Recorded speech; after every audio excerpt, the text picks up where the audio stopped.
Hi, I'm Amma Quatin with Veeam's Top Innovation Update. With AI accelerating rapidly, so does risk, because protection is no longer enough. This quarter, Veeam is focusing on where those risks are rising the fastest: control, threat detection, and avoiding lock-in. Number 1, controlling AI-driven actions.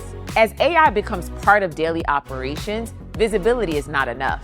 Powered jointly by Veeam and Security AI, Agent Commander detects risky actions, enforces control over AI agents, and instantly rolls back errors with Undo AI. Next up, advanced threat detection in Veeam Data Cloud for Microsoft 365. As ransomware evolves, faster detection and response are critical. At number 3, supporting modern platforms without lock-in.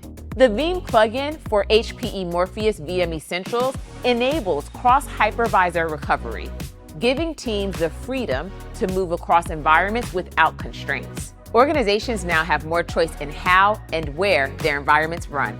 With Veeam, you have more control over AI-driven actions, greater confidence in cyber recovery, and more flexibility across modern platforms.